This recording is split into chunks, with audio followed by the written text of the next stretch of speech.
America যুক্তরাষ্ট্র এবং European ইউনিয়নের বেশ কয়েকজন রাষ্ট্রদূতের সাথে তাদের মধ্যে আমি লক্ষ্য করেছি এই সরকারের প্রতি তাদের বিপুল আস্থা। মাননীয় প্রধানমন্ত্রী জনাব তারেক রহমানের নেতৃত্বে কার্যভার গ্রহণ করার পর আমরা গতকাল থেকে আমাদের দেশে রাষ্ট্রদূতদের সঙ্গে, বিদেশের রাষ্ট্রদূতদের সঙ্গে আমরা বৈঠক শুরু করেছি। আমরা তাদের কাছে আমাদের সরকারের বৈদেশিক নীতির আউটলাইনটা তাদেরকে বলেছি। আমরা বলেছি যে আমাদের মোটো হচ্ছে বাংলাদেশ ফার্স্ট, সবার উপরে বাংলাদেশ, এবং আমরা স্বাধীনতা, সার্বভৌমত্ব, পরস্পরের অভ্যন্তরীণ ব্যাপারে হস্তক্ষেপ না করার এবং পারস্পরিক বেনিফিট বা এবং ন্যাশনাল ডিগনিটি বা জাতীয় মর্যাদা, এই সব মূলনীতির উপর আমাদের কার্যক্রম প্রতিষ্ঠিত থাকবে।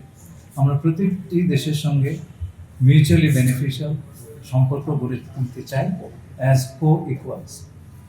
এবং আমি লক্ষ্য করেছি যে আমি যাদের সঙ্গে পর্যন্ত সাক্ষাৎ করেছি, সৌদি আরব, চীন, ভারত, পাকিস্তান, আমেরিকা যুক্তরাষ্ট্র এবং ইউরোপিয়ান ইউনিয়নের বেশ কয়েকজন রাষ্ট্রদূতের সাথে তাদের মধ্যে আমি লক্ষ্য করেছি এই সরকারের প্রতি তাদের বিপুল আস্থা এবং আমাদের সঙ্গে ঘনিষ্ঠভাবে কাজ করবার তাদের যে একটা প্রবল ইচ্ছা, সেটা আমরা দেখেছি।